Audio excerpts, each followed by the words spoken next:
ജോലിക്കായി ചെന്ന first day തന്നെ സിമാജിയാവോ തിങ്ങാനെ ടവറിൻ്റെ മുകളിലേക്ക് കൂട്ടിക്കൊണ്ടു പോകുന്നു. കുറേ കയറി കഴിഞ്ഞപ്പോൾ അവൾ നന്നായി ക്ഷീണിക്കുന്നുണ്ട്. നമ്മളെന്തിനാണ് ഇത്ര മുകളിലേക്ക് കയറുന്നതെന്ന് അവൾ ചോദിച്ചു പോകുന്നു. പ്രത്യേകിച്ച് ഒരു കാരണവുമില്ല എന്ന് അവൻ പറഞ്ഞപ്പോൾ ഇവൻ്റെ ബോറടി മാറ്റുന്നതിന് വേണ്ടിയിട്ടാണെന്ന് തോന്നുന്നു ഇവൻ എന്നെ കൊണ്ട് ഇങ്ങനെയൊക്കെ ചെയ്യിക്കുന്നത്. മുമ്പത്തെ ജോലിയിലൊന്നുമില്ലെങ്കിൽ മനുഷ്യനാണെന്നുള്ള പരിഗണനയെങ്കിലും ഉണ്ടായിരുന്നു. ഇപ്പം ബോസിൻ്റെ ബോറടി മാറ്റാനുള്ള ഒരു ഉപകരണം മാത്രമായി ഞാൻ മാറിയല്ലോ എന്നൊക്കെ അവൾ ചിന്തിക്കുന്നുണ്ട്.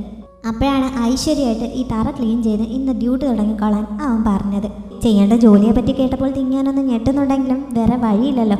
അങ്ങനെ അവൻ പോയി കഴിഞ്ഞപ്പോൾ അവൾ ജോലി ചെയ്യാൻ തുടങ്ങുന്നു. എന്നാലും അവൻ ശ്രദ്ധിക്കുന്നില്ലെന്ന് കണ്ടപ്പോൾ അവൾ ഉഴപ്പടിച്ച് അവിടെ ഇരിക്കുകയാണ്.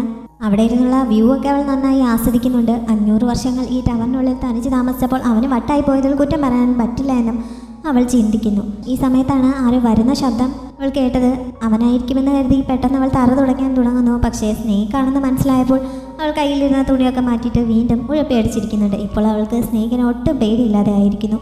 സ്നേക്ക് വന്ന് അവളെ എങ്ങോട്ട് പോവാനായി വിളിക്കുകയാണ്. അത് മനസ്സിലായപ്പോൾ അവൾ കൂടെ ചെല്ലുന്നു. സിമാജിയാവോ ഈ സമയത്ത് സ്പിരിറ്റ് ഫയറിൻ്റെ ടോർച്ചറിങ് അനുഭവിച്ചുകൊണ്ടിരിക്കുകയാണ്. ഓരോ തവണയും സ്പിരിറ്റ് ഫയർ ഇങ്ങനെ അവനെ ബുദ്ധിമുട്ടിക്കുന്ന സമയത്ത് കുട്ടിക്കാലത്ത് അനുഭവിച്ച വേദനകളൊക്കെ അവൻ്റെ മനസ്സിലേക്ക് കടന്നു വരും. ഇപ്പോഴും അതിനെപ്പറ്റി തന്നെയാണ് അവൻ ഓർക്കുന്നത്. കുട്ടിക്കാലത്ത് ആ പാലസ് ഹെഡുകളെല്ലാം കൂടി അവനെ കൺട്രോൾ ചെയ്യാനായി അവൻ്റെ ശരീരത്തിലേക്ക് കുറേ ആണികൾ അടിച്ചിറക്കിയിട്ടുണ്ടായിരുന്നു. അത് അവൻ്റെ ഉള്ളിലുള്ളത് കൊണ്ട് തന്നെ സ്പിരിറ്റ് ഫയറിൻ്റെ അസഹനീയമായ വേദന കാരണം ജീവിതം അവസാനിപ്പിക്കണമെന്ന് തോന്നിയാൽ പോലും അതിന് സാധിക്കില്ല.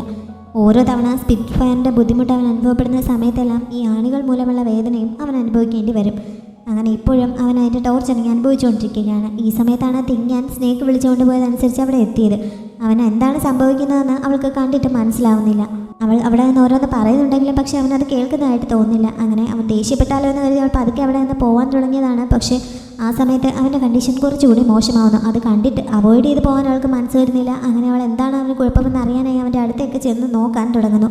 പക്ഷേ ഈ സമയത്ത് അബദ്ധത്തിൽ കാൽ തട്ടി അവൾ മറിഞ്ഞ് മുന്നിലേക്ക് വീഴുന്നു. അങ്ങനെ അവളുടെ നെറ്റി ചെന്ന് അവൻ്റെ നെറ്റിയിലിരിക്കുന്നുണ്ട്. സിമാജിയാവോയുടെ ഉള്ളിലെ സോൾ മാനറിൽ ഈ സ്പിരിറ്റ് ഫയർ കാരണം ആകെ തിളച്ച് പൊന്തിയിരിക്കുകയായിരുന്നു. ഇവൾ ഈ നെറ്റിയിൽ ചെന്ന് ഇടിച്ച സമയത്ത് പെട്ടെന്ന് അവിടെ മഞ്ഞ് വീണതുപോലെ ഒരു അനുഭവമാണ് അവനുണ്ടായത്. ആ സ്പിരിറ്റ് ഫയറിൻ്റെ ടോർച്ചറിങ് അവന് പെട്ടെന്ന് ഇല്ലാതെയാവുന്നു. അങ്ങനെ ആരാണ് മുന്നിലുള്ളതെന്ന് അറിയാനായി അവൻ കണ്ണു തുറന്ന് നോക്കുന്നുണ്ട്. തിങ്ങാൻ അവൻ കണ്ണു തുറന്നത് കണ്ടതും പേടിച്ച് പുറകിലേക്ക് മാറുന്നു. അബദ്ധത്തിൽ സംഭവിച്ചു പോയതാണ്, സ്നേക്കാണ് എന്നെ ഇങ്ങോട്ടേക്ക് കൂട്ടിക്കൊണ്ട് വന്നത് എന്നൊക്കെ പറഞ്ഞ് അവനോട് സോറി പറയുന്നു. അവൾ അടുത്ത് നിന്ന് മാറിക്കഴിഞ്ഞപ്പോൾ അവന് മുമ്പത്തെ പോലെ വീണ്ടും സ്പിരിറ്റ് ഫയറിൻ്റെ വേദന അനുഭവപ്പെടാൻ തുടങ്ങുന്നു. അവൾക്ക് തൻ്റെ സ്പിരിറ്റ് ഫയർ കൊണ്ടുള്ള വേദന കുറയ്ക്കാൻ കഴിയും എന്ന് അവൻ ഇതിനകം മനസ്സിലാക്കിയിരുന്നു. അത് ഒന്നുകൂടി ട്രൈ ചെയ്ത് നോക്കുന്നതിന് വേണ്ടി അവൻ തൻ്റെ ശക്തി ഉപയോഗിച്ച് അവളെ പൊക്കിയെടുത്ത് അടുത്തേക്ക് കൊണ്ടുവന്ന് വീണ്ടും അവളുടെ തൻ്റെ നെറ്റിയിലേക്ക് മുട്ടിക്കുന്നു. ഇപ്പോഴും മുമ്പത്തെ പോലെ തന്നെ സ്പിരിറ്റ് ഫയർ കൊണ്ടുള്ള ആ തീയുടെ പൊള്ളൽ അവസാനിച്ച് അവൻ്റെ സോൾ മാനറിൽ വീണ്ടും മഞ്ഞ് പെയ്യുന്നത് പോലെ ഒരു അനുഭവം അവനുണ്ടാവുന്നു. തിങ്ങാൻ എന്താണ് സംഭവിക്കുന്നതെന്ന് അറിയാതെ അന്തം വിട്ടിരിക്കുകയാണ്. കുറച്ച് കഴിഞ്ഞപ്പോൾ അവൻ അവളെ വിട്ടയക്കുന്നു. അവൾ ജീവനം കൊണ്ട് അവിടെ നിന്ന് പുറത്തേക്ക് ഇറങ്ങി ഓടുന്നുണ്ട്. പുറത്തിറങ്ങി ചെന്നപ്പോൾ നിഷങ് അവിടെ അപ്പോഴും ഇരിപ്പുണ്ട്. നേരത്തെ അവൻ തട്ടിയറിഞ്ഞപ്പോൾ അവൾ മരിച്ചു കാണുമെന്നായിരുന്നു തിങ്ങാൻ കരുതിയത്. അവളിപ്പോഴും ജീവനോടെ ഇരിക്കുന്നത് കണ്ടപ്പോൾ തിങ്ങാൻ അന്തം വിടുന്നു. ഞാൻ അങ്ങനെയൊന്നും മരിക്കില്ല, ഗ്രാൻഡ് മാസ്റ്റർ എനിക്കൊരു വാണിംഗ് തന്നതല്ലേ, ഞാനത് മനസ്സിലാക്കി ഇനി അതനുസരിച്ച് നിന്നോളാം എന്ന് നിഷങ് പറയുന്നുണ്ട്. അതിനുശേഷം ഇന്ന് ഗ്രാൻഡ് മാസ്റ്റർ എങ്ങനെ ഉണ്ടായിരുന്നു എന്ന് തിങ്ങാനോട് ചോദിക്കുന്നു. നേരത്തെ സംഭവിച്ചത് ഒരു ഗോസിപ്പാക്കി വേണമെങ്കിൽ തിങ്ങാൻ പറയാമല്ലോ, പക്ഷെ അങ്ങനെ ഗോസിപ്പിക്ക് പറയുന്നത് ശരിയല്ലെന്ന് തോന്നുന്നതിനാൽ ഇന്ന് പ്രത്യേകിച്ച് ഒന്നുമില്ല എന്ന് ഗ്രാൻഡ് മാസ്റ്റർ നല്ല മൂഡിലായിരുന്നു എന്നാണ് അവൾ പറഞ്ഞത്. എന്തായാലും ഗ്രാൻഡ് മാസ്റ്ററെ സെർവ് ചെയ്യാൻ പറ്റുന്നത് വളരെ വലിയ കാര്യമായി കാണണം. വെറുതെ ആ ചാൻസ് നശിപ്പിക്കരുത്, മാക്സിമം ഉപയോഗിക്കാൻ ശ്രമിക്കണം എന്നൊക്കെ അവൾ ഉപദേശിച്ചിട്ട് നിഷങ് തൽക്കാലം അവിടെ നിന്ന് എഴുന്നേറ്റ് പോകുന്നു. നിഷങ്ങിനെ നേരത്തെ കൊന്നുവെന്നായിരുന്നു സിമാജിയാവോ അവളോട് പറഞ്ഞിരുന്നത്. അത് വെറുതെ പറഞ്ഞതായിരുന്നു. അവൻ്റെ സ്വഭാവം കണ്ടിട്ട് ഗ്രാൻഡ് മാസ്റ്റർ ആണെന്ന് തോന്നുന്നില്ല, സ്കൂൾ കുട്ടിയാണെന്നാണ് തോന്നുന്നത്. എന്തായാലും അവൻ വെറുതെ ആരെയും കൊല്ലുമെന്ന് തോന്നില്ല എന്നൊക്കെ തിങ്ങാൻ പറയുന്നുണ്ട്. സിമാജിയാവോയും തിങ്ങാനെ കുറിച്ച് തന്നെയായിരുന്നു ചിന്തിച്ചിരുന്നത്. സ്പിരിറ്റ് ഫയർ കൊണ്ട് തനിക്കുണ്ടാകുന്ന വേദന കുറയ്ക്കാൻ അവൾക്ക് കഴിയുമെന്ന് അവനിപ്പോൾ മനസ്സിലായിരിക്കുന്നല്ലോ. അവൾക്ക് തന്നെ കൊല്ലാൻ യാതൊരു ഉദ്ദേശവുമില്ലെങ്കിൽ താൻ ഉദ്ദേശിക്കുന്നത് പോലെ അവളെ ഉപയോഗിക്കാൻ കഴിയുമെന്ന് അവനിപ്പോൾ ബോധ്യമായിരിക്കുന്നു. അതുകൊണ്ട് തന്നെ ആ പാൽസിന് ചുറ്റും അവനുണ്ടാക്കിയിരിക്കുന്ന ആ ബാരിയർ തൽക്കാലം മാറ്റിയേക്കാൻ അവൻ സ്നേക്കിന് ഓർഡർ നൽകുന്നുണ്ട്. ആ ബാരിയർ അവിടെ ഉള്ളതുകൊണ്ടാണ് പുറത്തു നിന്നുള്ള സ്പൈസിനൊന്നും അങ്ങോട്ടേക്ക് കടന്നു വരാൻ പറ്റാത്തത്. ഇനിയിപ്പോൾ ആരെങ്കിലും അങ്ങോട്ടേക്ക് കയറി വരികയാണെങ്കിൽ എന്താണ് അവരുടെ ഉദ്ദേശമെന്ന് ശരിക്കും അറിയാമല്ലോ എന്ന് ചിന്തിച്ചാണ് അവൻ ഇങ്ങനെ ഒരു ഓർഡർ നൽകിയത്. അടുത്ത ദിവസം നേരം ഒരുപാട് വൈകിയ ശേഷമാണ് തിങ്ങാൻ ഉണർന്നത്. സാധാരണ മോഡേൺ വേൾഡിലായിരുന്നപ്പോൾ അവൾക്ക് ഓഫീസിൽ പോകുന്നതിന് വേണ്ടി അലാം വെച്ച് നേരത്തെ ഉണർന്ന് റെഡിയായൊക്കെ പോകണമായിരുന്നല്ലോ. ഇപ്പോൾ അതിൽ നിന്നൊക്കെ വ്യത്യസ്തമായി ഇഷ്ടം പോലെ ഉറങ്ങാൻ പറ്റുന്നത് അവളെ സന്തോഷിപ്പിക്കുന്നുണ്ട്. അവളുടെ ആവശ്യത്തിന് എടുത്തു വെച്ചിരുന്ന വെള്ളം തീർന്നതിനാൽ അവൾ വെള്ളം എടുക്കാനായി പുറത്തേക്ക് പോകുന്നു. ഇപ്പോൾ അവൾ ബാക്കിയുള്ള പെൺകുട്ടികളുടെയൊക്കെ നോട്ടപ്പുള്ളിയായിരിക്കുകയാണ്. കാരണം ഗ്രാൻഡ് മാസ്റ്റർ അവളെ മാത്രമാണല്ലോ ഇതുവരെ അടുപ്പിച്ചിരിക്കുന്നത്. അതുകൊണ്ട് തന്നെ എല്ലാവരും ഇപ്പോൾ സംസാരിക്കുന്നത് അവളെ പറ്റിയാണ്. ഒരു പെൺകുട്ടി വൈക്ക് വെച്ച് ഇവളെ കണ്ടപ്പോൾ പിടിച്ചു നിർത്തി അതിനെപ്പറ്റി ചോദിക്കുകയും ചെയ്യുന്നു. തിങ്ങാൻ്റെ കൾട്ടിവേഷൻ വളരെ മോശമായിട്ടും ഗ്രാൻഡ് മാസ്റ്റർ അവളെ സെലക്ട് ചെയ്തത് മറ്റേ പെൺകുട്ടിക്ക് ഇഷ്ടപ്പെട്ടിട്ടില്ല. അതിനെ കുറ്റപ്പെടുത്തിയാണ് അവൾ സംസാരിച്ചത്. ഈ സമയത്ത് റൂലിംഗ് അങ്ങോട്ടേക്ക് വരുന്നു. തിങ്ങാനെ ഇങ്ങനെ കുറ്റപ്പെടുത്തി സംസാരിക്കുന്നത് റൂലിങ്ങിനെ ഇഷ്ടപ്പെടുന്നില്ല. അതുകൊണ്ട് തന്നെ റൂലിംഗ് തിങ്ങാനെ സപ്പോർട്ട് ചെയ്ത് മറ്റേ പെൺകുട്ടിയോട് എതിർത്ത് സംസാരിക്കുന്നുണ്ട്. അവൾക്കാണെങ്കിൽ റൂലിങ്ങിനെ അല്ലെങ്കിൽ തന്നെ കണ്ടുകൂടാ. മാത്രമല്ല റൂലിങ്ങിൻ്റെ സ്റ്റാറ്റസ് വളരെ ലോ ആണെന്ന് പറഞ്ഞ് എപ്പോഴും പരിഹസിക്കുകയും ചെയ്യാറുണ്ടായിരുന്നു. ഇപ്പോഴും അതും പറഞ്ഞ് അവൾ റൂലിങ്ങിനെയും കുറ്റപ്പെടുത്തുന്നു. തിങ്ങാൻ തന്നെ കുറ്റം പറഞ്ഞപ്പോൾ ഒന്നും മിണ്ടാതെ നിന്നെങ്കിലും ഇപ്പോൾ റൂലിങ്ങിനെ ഇങ്ങനെ അവളുടെ ബാക്ക്ഗ്രൗണ്ട് മോശമാണെന്ന രീതിയിൽ കുറ്റപ്പെടുന്നത് കേട്ടപ്പോൾ തിങ്ങാൻ സഹിക്കുന്നില്ല. അവൾ അതിനെ എതിർത്ത് മറ്റേ പെൺകുട്ടിയുമായി തർക്കിക്കുന്നുണ്ട്. അതുകൊണ്ട് തന്നെ റൂലിങ്ങിന് മുമ്പ് അവളോടുണ്ടായിരുന്ന താല്പര്യം ഒന്നുകൂടി കൂടുന്നു. മറ്റേ പെൺകുട്ടി അവിടെ നിന്ന് പോയി കഴിഞ്ഞപ്പോൾ രണ്ടുപേരും കൂടി വീണ്ടും പരിചയം പുതുക്കുകയും ഒരുമിച്ചിരുന്ന് സംസാരിക്കുകയും ഒക്കെ ചെയ്യുന്നു. തിങ്ങാൻ അവളെ തൻ്റെ സ്ഥലത്തേക്ക് കൂട്ടിക്കൊണ്ടുപോയി ആ പൗച്ചിൽ നിന്ന് ഒരു ആപ്പിളൊക്കെ കഴിക്കാൻ നൽകുന്നു. അങ്ങനെ ഒരുമിച്ചിരുന്ന് കുറച്ച് നേരം കൂടി സംസാരിച്ചപ്പോൾ അവർക്ക് തമ്മിൽ കൂടുതൽ അടുപ്പം തോന്നുന്നു. റൂലിങ്ങിനെ ഷേക്ക് ഹാൻഡൊക്കെ നൽകി തിങ്ങാൻ അവളെ തൻ്റെ ഫ്രണ്ടാക്കുകയും ചെയ്യുന്നുണ്ട്. അന്ന് അവൾ ജോലിക്കായി സിമാജിയുടെ അടുത്തേക്ക് ചെന്നപ്പോൾ തലേ ദിവസത്തെ പോലെ അവിടെ ഭാര്യയൊന്നും ഉണ്ടായിരുന്നില്ലല്ലോ. അതവൾ ശ്രദ്ധിക്കുന്നുണ്ട്. അന്നും മറ്റൊരു ടവറിന് മുകളിലേക്കാണ് അവൻ അവളെ കൂട്ടിക്കൊണ്ട് പോയത്. ഇങ്ങനെ മുകളിലേക്ക് കയറി അവൾ ശരിക്കും ക്ഷീണിച്ചിരിക്കുകയാണ്. ജോലി ഭയങ്കര ബുദ്ധിമുട്ടാണ്, കൂലിയുമില്ല, ഇത് വല്ലാത്തൊരവസ്ഥയാണ് എന്നൊക്കെ പറഞ്ഞ് മനസ്സിൽ പ്രാവിക്കൊണ്ടാണ് അവൾ മുകളിലേക്ക് കയറുന്നത്. ഒരു വിധത്തിൽ എഴിഞ്ഞും നീങ്ങിയും അവൾ മുകളിലെത്തുന്നു. അവിടെ ഒരു ഫ്ലവർ ഉണ്ടായിരുന്നു. നേരത്തെ അവൻ്റെ ബ്ലഡ് കൊണ്ട് വളരുന്ന ഒരു സ്പിരിറ്റ് ഫ്ലവറിനെ കുറിച്ച് പറഞ്ഞിരുന്നല്ലോ, അതാണിത്. പക്ഷെ തിങ്ങാനത് മനസ്സിലാവുന്നില്ല. ആ ഫ്ലവറിൻ്റെ ഉള്ളിൽ നിന്നും ഫയർ ഇങ്ങനെ കത്തിക്കൊണ്ടിരിക്കുകയാണ്. അതിൻ്റെ അടുത്തേക്ക് ചെന്ന് സിമാജിയാവോ എന്തോ ചെയ്തപ്പോൾ അതിൻ്റെ ഒരു ഇതൾ മുറിഞ്ഞ് താഴേക്ക് പോകുന്നു. ഉടനെ അത് കരയുന്നുണ്ട്. പക്ഷേ അതാണ് കരയുന്നതെന്ന് തിങ്ങാന് മനസ്സിലാവുന്നില്ല. ഒരു കുട്ടി എവിടെയോ കരയുന്ന ഒരു ശബ്ദം കേട്ടോ എന്ന് അവൾ അവനോട് ചോദിക്കുന്നുണ്ട്. അവനതിന് മറുപടിയൊന്നും പറയുന്നില്ല. അടുത്ത ദിവസം മുതൽ എന്നും ഇവിടെ വന്ന് ഇതിന് വെള്ളം ഒഴിക്കണം. ഇതിൻ്റെ തീയുടെ ശക്തി കൂടുകയാണെങ്കിൽ എനിക്ക് പിന്നെ അടങ്ങിയിരിക്കാൻ പറ്റില്ല. എനിക്ക് എല്ലാവരെയും കൊല്ലാനുള്ള ടെൻഡൻസി വരും. അതുകൊണ്ട് ഇതിനെ ഇന്ന് മുതൽ കെയർ ചെയ്യേണ്ടത് നിൻ്റെ ഉത്തരവാദിത്തമാണ് എന്ന് പറഞ്ഞ് അവൻ ആ ഡ്യൂട്ടി അവളെ ഏൽപ്പിക്കുന്നു. അങ്ങനെ വെള്ളം കോരി ഒഴിച്ചാൽ ഇതിനുള്ളിലെ തീ അണഞ്ഞു പോയില്ലേ എന്ന് അവൾ സംശയം ചോദിക്കുന്നുണ്ട്. അങ്ങനെ ഇത് അണയ്ക്കാൻ നിനക്ക് പറ്റിയാൽ അത് നിൻ്റെ വലിയൊരു നേട്ടമായിരിക്കും എന്ന് പറഞ്ഞിട്ട് അവൻ അവളോട് പിന്നാലെ ചെല്ലാൻ പറഞ്ഞ് അവിടെ നിന്ന് മുന്നോട്ട് പോകുന്നു. അന്ന് ഒരു മിനിറ്റ് പോലും റെസ്റ്റ് കൊടുക്കാതെ അവൻ അവളെ കൊണ്ട് നന്നായി പണിയെടുപ്പിക്കുന്നുണ്ട്. ഇവിടെ വന്നാലെങ്കിലും ഓവർ ടൈം ചെയ്യേണ്ടി വരില്ലെന്ന് കരുതിയിരുന്നതാണ്. ഇതിപ്പം ഓവർ ടൈമും കഴിഞ്ഞിട്ട് ഒരു മിനിറ്റ് പോലും റെസ്റ്റ് ഇല്ലാത്ത അവസ്ഥയാണല്ലോ എന്നൊക്കെ ചിന്തിച്ചുകൊണ്ടാണ് അവളിത് ചെയ്തുകൊണ്ടിരിക്കുന്നത്. അവൻ തൊട്ടടുത്ത് തന്നെ ഇരുന്ന് വാച്ച് ചെയ്യുന്നതിനാൽ അവൾക്ക് ഉഴപ്പാനും പറ്റുന്നില്ല. അവൾ അവനെ ബോസ് എന്നാണ് വിളിച്ചുകൊണ്ടിരിക്കുന്നത്. ഇപ്പോൾ ബോസ് എന്ന് വിളിച്ചപ്പോൾ എന്താണ് അതിൻ്റെ അർത്ഥമെന്ന് അവൻ ചോദിക്കുന്നു. എനിക്ക് ജോലി തരുന്ന ആളിനെയാണ് ബോസ് എന്ന് വിളിക്കുന്നത് എന്നൊക്കെ അവൾ പറഞ്ഞ് മനസ്സിലാക്കി കൊടുക്കുന്നുണ്ട്. അവളിങ്ങനെ കഷ്ടപ്പെട്ട് ക്ലീൻ ചെയ്യുകയും മറ്റും ചെയ്യാതെ മന്ത്രവിദ്യ ഉപയോഗിച്ച് ഇതൊക്കെ ചെയ്തുകൂടെ എന്ന് അവൻ ചോദിക്കുന്നുണ്ട്. പക്ഷേ അവളുടെ കൾട്ടിവേഷൻ ഏറ്റവും ലോവസ്റ്റ് ലെവലാണ് എന്ന് മാസ്റ്റർ മുമ്പ് തന്നെ അവളെ പറഞ്ഞ് മനസ്സിലാക്കിയിരുന്നു. അങ്ങനെയുള്ള അവൾക്ക് സെലക്ഷൻ കിട്ടിയത് ഒരു മിസ്റ്റേക്ക് ആയിരിക്കാനാണ് സാധ്യതയെന്നും മാസ്റ്റർ പറഞ്ഞിരുന്നു.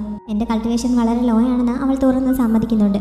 അങ്ങനെ ആണെങ്കിൽ പോലും നീ എൻ്റെ ബ്ലഡ് കുടിച്ചതുകൊണ്ട് നിൻ്റെ കൾട്ടിവേഷൻ ഇപ്പോൾ ഫൗണ്ടേഷൻ ലെവൽ എത്തിക്കാണുമല്ലോ, നിനക്ക് അന്ന് ട്രൈ ചെയ്ത് നോക്കിക്കൂടെ എന്ന് പറഞ്ഞ് അവൻ തന്നെ എന്തോ മാജിക്ക് പ്രയോഗിച്ച് അവൾ ക്ലീൻ ചെയ്തുകൊണ്ടിരുന്ന ആ ബ്രഷ് തനിയെ പ്രവർത്തിക്കുന്ന വിധത്തിലാക്കുന്നു. തിങ്ങാൻ അതുകൊണ്ട് അത്ഭുതപ്പെട്ട് നിൽക്കുകയാണ്. അതുപോലെ തനിക്കും ചെയ്യാൻ പറ്റുമോ എന്ന് അവൾ ട്രൈ ചെയ്ത് നോക്കുന്നു. ഇപ്പോൾ അവൾക്ക് അതിന് സാധിക്കുന്നു. അവൻ പറഞ്ഞതുപോലെ തന്നെ അവൻ്റെ ബ്ലഡ് കുടിച്ചതുകൊണ്ട് തൻ്റെ കൾട്ടിവേഷൻ ലെവൽ കൂടിയിട്ടുണ്ടെന്ന് ഇപ്പോൾ അവൾക്കും ബോധ്യമാവുന്നു. അവൻ ഓർഡർ നൽകിയതുപോലെ അടുത്ത ദിവസം മുതൽ അവൾ ആ പൂവിന് വെള്ളം ഒഴിക്കാനായി ചെല്ലുന്നു. പക്ഷേ തീ തുപ്പുന്നത് പോലെ അവൾ അതിനെ അറ്റാക്ക് ചെയ്യുന്നുണ്ട്. വെടിയുണ്ട വരുന്നത് പോലെയാണ് ആ ഫ്ലവർ അവളുടെ നേർക്ക് തീ അയക്കുന്നത്. അതിൽ നിന്ന് ഒഴിഞ്ഞു മാറി അതിന് വെള്ളം ഒഴിക്കാൻ അവൾ നന്നായി കഷ്ടപ്പെടുന്നുണ്ട്. ഇങ്ങനെ ട്രൈ ചെയ്യുന്നതിനിടയിലാണ് അതിന് സംസാരിക്കാൻ കഴിയും എന്നവൾക്ക് മനസ്സിലാവുന്നത്. കുട്ടികളുടേതുപോലെയായിരുന്നു അതിൻ്റെ ശബ്ദം. അതുകൊണ്ട് അനുസരണയില്ലാത്തൊരു കൊച്ചു കുട്ടിയെ മെരുക്കുന്നത് പോലെയാണ് ഇതിന് വെള്ളം ഒഴിക്കുന്ന അവൾക്ക് ഫീൽ ചെയ്തത്. റെസ്റ്റ് ഇല്ലാതുള്ള ജോലിയും ഇതിനെ ഇങ്ങനെ അനുസരിപ്പിച്ചതിന് വെള്ളം ഒഴിക്കലും എല്ലാം കൂടി അവൾ ആകെ ടയേർഡാവുന്നുണ്ട്. അവൻ്റെ ബ്ലഡ് കൊണ്ട് വളരുന്ന ഒരു സ്പെഷ്യൽ ഫ്ലവറാണ് എന്ന് നേരത്തെ പറഞ്ഞല്ലോ. ശരിക്കും അവിടെ വന്നിരിക്കുന്ന പെൺകുട്ടികളിൽ തിങ്ങാൻ ഒഴികെ എല്ലാവരുടെയും ലക്ഷ്യം എങ്ങനെയെങ്കിലും ആ പൂവ് തട്ടിയെടുക്കണമെന്നുള്ളതാണ്. പക്ഷെ അവൾക്ക് മാത്രം ഇതെന്താണെന്ന് പോലും ഒരു ഐഡിയയുമില്ല. അവളെ കാണിക്കുന്നത് സത്യം തന്നെയാണെന്ന് അറിയുന്നതിന് വേണ്ടി അവൾ ആ പൂവിൻ്റെ അടുത്തേക്ക് പോകുന്ന സമയത്ത് അവൾക്ക് കാണാൻ കഴിയാത്ത രീതിയിൽ സിമാജിയാവോ അവിടെ വന്ന് അവളെ വാച്ച് ചെയ്യുന്നുണ്ട്. പക്ഷേ അവന് സംശയകരമായ രീതിയിൽ ഒന്നും കണ്ടെത്താൻ കഴിയുന്നില്ല. തിങ്ങാനാണെങ്കിൽ ഡെയിലി ഇങ്ങനെ ഈ ടവറിന് മുകളിലേക്ക് കയറി ഇതിന് വെള്ളം ഒഴിക്കുന്ന ജോലി വളരെ ബുദ്ധിമുട്ടായി ഫീൽ ചെയ്യുകയും ചെയ്യുന്നു. ആ ഫ്ലേവർ എത്ര തീ തുപ്പി എതിർത്തിട്ടും തിങ്ങാൻ അതിന് വെള്ളം ഒഴിക്കുന്ന കാര്യം നിർത്തുന്നില്ല. എങ്ങനെയെങ്കിലുമൊക്കെ അവൾ അതിന് വെള്ളം ഒഴിച്ചുകൊണ്ടിരിക്കുകയാണ്. അവസാനം അതിന് തീ തുപ്പാൻ പറ്റാത്ത അവസ്ഥ എത്തുന്നുണ്ട്. നീ ഇതൊന്ന് മതിയാക്കുമോ എന്ന് അത് അവളോട് അപേക്ഷിച്ച് പോകുന്നു. അത് തന്നെ ഉപദ്രവിക്കില്ല എന്ന് മനസ്സിലായപ്പോൾ അവൾ അതിൻ്റെ അടുത്തായി ഇരിപ്പുറപ്പിക്കുന്നു. ഇനിയെങ്കിലും എനിക്ക് വെള്ളം ഒഴിക്കുന്നത് നിനക്കൊന്ന് നിർത്തിക്കൂടെ എന്ന് പൂവ് അവളോട് ചോദിക്കുന്നുണ്ട്. പക്ഷേ എൻ്റെ ബോസ് എന്നെ ഏൽപ്പിച്ചിരിക്കുന്നത് ഈ ജോലി ചെയ്യാനല്ലേ, അപ്പം ഞാനെങ്ങനെയാണ് അതിൽ നിന്ന് ഒഴിവാകുന്നത്? പിന്നെ ഞാൻ ബോസിനോട് എന്ത് മറുപടി പറയും? എന്ന് പറഞ്ഞ് അവൾ എതിർത്തുകൊണ്ട് നിൽക്കുകയാണ്. ഇതും സിമാജിയാവോ അവിടെ മറിഞ്ഞു നിന്ന് വാച്ച് ചെയ്യുന്നുണ്ട്. അപ്പോഴാണ് നീ അവൻ്റെ പെണ്ണല്ലേ, പിന്നെ നിനക്ക് എന്താണ് പറഞ്ഞാൽ അവനെ ഡീൽ ചെയ്യാൻ നിനക്ക് പറ്റില്ല എന്ന് പൂവ് ചോദിച്ചത്. ഇങ്ങനെ ഒരു പൊട്ടത്തരം നിന്നോട് ആരാണ് പറഞ്ഞതെന്ന് തിങ്ങാൻ പൊട്ടിച്ചിരിച്ചുകൊണ്ട് അവനോട് ചോദിക്കുന്നു. ഇവിടെ വരുന്ന പെൺകുട്ടികളെല്ലാം അവൻ്റെ ഭാര്യമാരാവാൻ വേണ്ടി വരുന്നതാണ്. അപ്പോൾ പിന്നെ നീയും അക്കൂട്ടത്തിൽ പെട്ടതാണല്ലോ, അതുകൊണ്ട് ഇങ്ങനെ പറയുന്നതിൽ എന്താണ് തെറ്റെന്ന് ആ പൂവ് ചോദിച്ചപ്പോൾ എന്നെ അക്കൂട്ടത്തിൽ പെടുത്തണ്ട എന്ന് തന്നെ അവൾ പറയുന്നു. അവൻ ഇതും കേൾക്കുന്നുണ്ട്. അവൻ ഡെയിലി ഈ പൂവിൻ്റെ അടുത്തെത്തി അതിന് ബ്ലഡ് നൽകും. അങ്ങനെയാണ് അത് വളർന്നുകൊണ്ടിരിക്കുന്നത്. ശരിക്കും അവൻ്റെ ലൈഫ് ഈ ഫ്ലവറുമായി കണക്ട് ചെയ്തിരിക്കുകയാണ്. അവൻ ജീവിക്കുന്നിടത്തോളം കാലം ഈ ഫ്ലവർ ഉണ്ടാവും, അത് നശിക്കുമ്പോൾ അവനും മരിക്കും. അവൻ്റെ ബ്ലഡ് കുടിക്കുന്ന അനുസരിച്ചാണ് അത് വളർന്നുകൊണ്ടിരിക്കുന്നത്. അടുത്തതിന് ഒരു ദിവസം തിങ്ങാൻ ജോലിയൊക്കെ തീർത്തിട്ട് അവളുടെ റൂമിലോട്ടെത്തി ഒരു ആപ്പിൾ കഴിക്കാൻ തുടങ്ങിയപ്പോഴേക്കും സിമാജിയാവോ അവളുടെ അടുത്തേക്ക് വരുന്നു. അവൻ സ്പിരിറ്റ് ഫയറിൻ്റെ ടോർച്ചറിങ് കാരണം അതിൽ നിന്ന് ആശ്വാസം തേടി അവളുടെ അടുത്തേക്ക് വന്നതാണ്. അവൾ കടിച്ചുകൊണ്ടിരുന്ന ആപ്പിൾ എടുത്ത് മാറ്റിയിട്ട് അവൻ തൻ്റെ നെറ്റി അവളുടെ നെറ്റിയിലേക്ക് മുട്ടിക്കുന്നു. മുമ്പ് അവൻ ഇങ്ങനെ ചെയ്യുന്നതും ഇപ്പോൾ വീണ്ടും അത് തന്നെ ആവർത്തിക്കുന്നതുമൊക്കെ എന്തിനാണെന്ന് അവൾക്കൊരു ഐഡിയയും ഇല്ലല്ലോ. അതുകൊണ്ട് അവൾ പതുക്കെ അവനെ പിടിച്ച് മാറ്റിയിട്ട് നമ്മുടെ ഇടയിൽ കുറച്ച് ഡിസ്റ്റൻസ് വേണമെന്നാണ് എനിക്ക് തോന്നുന്നതെന്ന് പറഞ്ഞ് അവിടെ നിന്ന് എന്നിട്ട് പോകാൻ തുടങ്ങുന്നു. ഇങ്ങനെയാണോ നീ എന്നെ സെർവ് ചെയ്യാൻ വരുന്നതെന്ന് വെച്ച് അവൻ ദേഷ്യപ്പെടുന്നുണ്ട്. എൻ്റെ കഴിവിൻ്റെ പരമാവധി ഇപ്പോൾ തന്നെ ഞാൻ ട്രൈ ചെയ്യുന്നുണ്ട്. ഒന്നാമത് നമുക്കിടയിൽ ഒരു ലേബർ കോൺട്രാക്ട് ഉണ്ടാക്കിയിട്ടില്ല. ഇവിടെ അങ്ങനെയുള്ള നിയമങ്ങളൊന്നും ഇല്ലായിരിക്കും, എന്നാലും എനിക്കും എന്തെങ്കിലുമൊക്കെ ബെനിഫിറ്റ് ഇതിൽ നിന്ന് കിട്ടണ്ടേ. ശമ്പളം ചോദിക്കുന്നത് ശരിയല്ലെന്ന് എനിക്കറിയാം. അറ്റ്ലീസ്റ്റ് ആഴ്ചയിൽ 2 ദിവസമെങ്കിലും ഓഫ് തന്നൂടെ എന്നൊക്കെ അവൾ ചോദിക്കുന്നുണ്ട്. ഇവൻ എന്നെ അത് ഇഷ്ടപ്പെട്ടില്ല എന്ന് കരുതി എങ്കിൽ പിന്നെ 2 ദിവസം വേണ്ട 1 ദിവസമെങ്കിലും അവധി തന്നൂടെ എന്ന് അവൾ ചോദിക്കുന്നു. പക്ഷെ ഒരവധിയില്ല, വെള്ളം ഒഴിക്കുന്നത് മുടക്കി പോകരുതെന്ന് പറഞ്ഞിട്ട് അവൻ അവിടെ നിന്ന് പോകുന്നു. അങ്ങനെ അവൾക്ക് വീണ്ടും ആ ജോലിക്ക് ചെല്ലേണ്ടി വരുന്നു. അതിന് സംസാരിക്കാൻ പറ്റുന്നതുകൊണ്ട് അവളിപ്പോൾ മിക്കവാറും അതിൻ്റെ അടുത്തിരുന്ന് എന്തെങ്കിലുമൊക്കെ പറയാറുണ്ട്.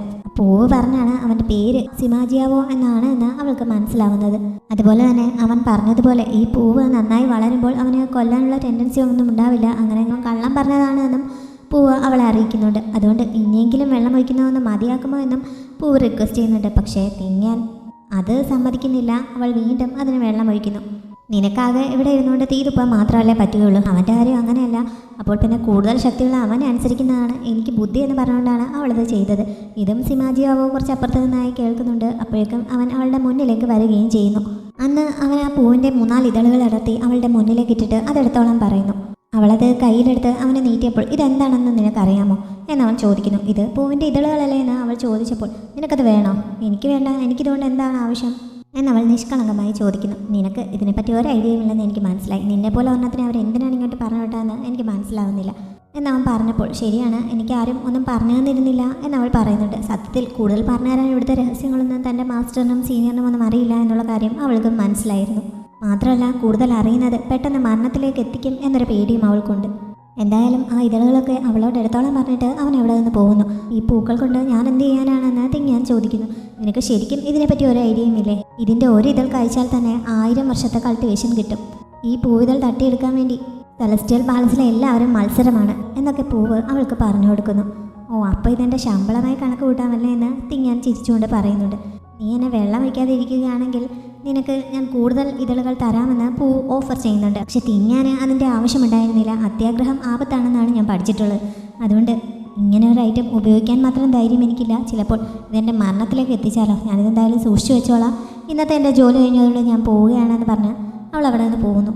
അവൾ കുറച്ച് താഴേക്ക് ഇറങ്ങി ചെന്നപ്പോൾ സിമാജിയാവോ പെട്ടെന്ന് അവളുടെ മുന്നിലേക്ക് വന്നിട്ട് എൻ്റെ പുറകെ വരാൻ പറഞ്ഞ് അവൻ മുന്നോട്ട് നടക്കുന്നുണ്ട്. പുറകെ വന്നില്ലെങ്കിൽ അവളെ കൊല്ലും എന്ന് പറയുന്നു. അങ്ങനെ അവൾക്ക് വീണ്ടും അവൻ്റെ പിന്നാലെ ആ ടവറിൻ്റെ മുകളിലേക്ക് കയറേണ്ടി വരുന്നു. ആരെങ്കിലും കൊല്ലുന്നതിനുള്ള ഒരു സ്പെല്ല് പഠിപ്പിക്കുന്നതിന് വേണ്ടിയിട്ടാണ് അവൻ അവളെ വിളിച്ചുകൊണ്ട് പോയത്. അതിന് വേണ്ടിയിട്ട് അവനൊരു കത്തിയും മാന്ത്രികവിദ്യ ഉപയോഗിച്ച് കൊണ്ടുവരുന്നു. പക്ഷെ അവൾക്കത് പഠിക്കാൻ ഒട്ടും താല്പര്യമുണ്ടായിരുന്നില്ല. ഞാൻ ആരെ കൊല്ലാനാണ്, എനിക്കിങ്ങനെ ഒരു കാര്യം പഠിക്കേണ്ടതെന്ന് പറഞ്ഞ് അവൾ എതിർത്ത് നിൽക്കുന്നു. പക്ഷേ ഇത് പഠിക്കാൻ നീ തയ്യാറായില്ലെങ്കിൽ ഇപ്പോൾ നിന്നെ ഞാൻ കൊല്ലുമെന്ന് അവൻ ഭീഷണിപ്പെടുത്തിയപ്പോൾ അവൾക്ക് അവൻ പറയുന്നത് പോലെയൊക്കെ ചെയ്യേണ്ടി വരുന്നു. അങ്ങനെ അവൻ പറഞ്ഞതനുസരിച്ച് അവൾക്ക് ആ കത്തി അതിൻ്റെ ഉറയിൽ നിന്ന് ഊരിയെടുക്കാൻ ശ്രമിക്കേണ്ടി വരുന്നു. പക്ഷേ അവൾ നോക്കിയിട്ട് അവൻ അനങ്ങുക പോലും ചെയ്യുന്നില്ല. സ്പിരിച്വൽ എനർജി ഉപയോഗിച്ചാൽ മാത്രമേ അത് ഊരാൻ പറ്റുകയുള്ളൂ എന്ന് അവൻ പറയുന്നു. എന്നിട്ട് അവൻ അവളുടെ കയ്യിലേക്ക് പിടിച്ചിട്ട് അതെങ്ങനെയാണ് ഊരുന്നതെന്ന് കാണിച്ചു കൊടുക്കുന്നു. ഇങ്ങനെ ഞാൻ കൊല്ലാൻ പഠിക്കേണ്ട ആവശ്യം എന്താണെന്ന് അവൾ അപ്പോൾ ചോദിക്കുന്നുണ്ട്. ഭാവിയിൽ നിനക്ക് ഉപയോഗം വരും എന്ന് പറഞ്ഞ് അവൻ ആ കത്തിയിൽ പിടിവിടുന്നു. അത് നേരെ താഴേക്ക് വീഴുന്നുണ്ട്. ഈ സമയത്താണ് തിങ്ങിയാനൊരു സംശയം തോന്നിയത്. ഗ്രാൻഡ് മാസ്റ്റർ ഇങ്ങനെ നേരിട്ട് തന്നെ ഓരോ സ്പെല്ലൊക്കെ പഠിപ്പിക്കുന്നു, തന്നെ മാത്രം ഓരോ ജോലി ചെയ്യാൻ ഏൽപ്പിക്കുന്നു, തനിക്ക് കുടിക്കാൻ അവൻ്റെ ബ്ലഡ് തരുന്നു. ഇതൊക്കെ ചെയ്യുന്നത് അവനിന് തന്നോട് ഇഷ്ടമല്ലതുമുള്ളത് കൊണ്ടാണോ എന്ന് അവൾ സംശയം ചോദിക്കുന്നു. അല്പം പോലും കൾട്ടിവേഷൻ ഇല്ലാത്ത നിന്നെപ്പോലെ ഒരാൾക്ക് എന്നോട് ഇഷ്ടത്തെക്കുറിച്ച് സംസാരിക്കാൻ എങ്ങനെ ധൈര്യം വന്നു എന്നവൻ ചോദിക്കുന്നുണ്ട്. ഒരാളെ ഇഷ്ടപ്പെടുന്നത് കൾട്ടിവേഷനുമായിട്ട് എന്താണ് ബന്ധം? പോരെങ്കിൽ ഇപ്പോൾ എന്നെ കാണാൻ അത്യാവശ്യം സൗന്ദര്യമൊക്കെ ഉണ്ടല്ലോ, പിന്നെ ഞാനിങ്ങനെ ചോദിച്ചത് എന്താണ് തെറ്റ് എന്നവൾ ചോദിക്കുന്നു. ഇങ്ങനെ മനുഷ്യരുടെ പ്രണയമൊന്നും എന്നെ ബാധിക്കില്ല, അതുകൊണ്ട് മേലെ അതിനെപ്പറ്റി സംസാരിക്കരുതെന്ന് പറഞ്ഞ് അവൻ പുറത്തേക്ക് പോകാൻ തുടങ്ങുന്നു. നിനക്കെൻ്റെ സ്പിരിറ്റ് ഫയർ തണുപ്പിക്കാനുള്ള ശേഷിയില്ലായിരുന്നെങ്കിൽ എന്നെ ഞാൻ നിന്നെ കൊന്നേനെ എന്നുകൂടി പറഞ്ഞിട്ടാണ് പോയത്. അപ്പോഴാണ് താൻ അവന് ഒരു എയർ കണ്ടീഷണർ പോലെയാണ് എന്നുള്ള കാര്യം അവൾക്ക് മനസ്സിലാവുന്നത്. അതോടെ അവൾക്ക് ആശ്വാസമാവുന്നുണ്ട്.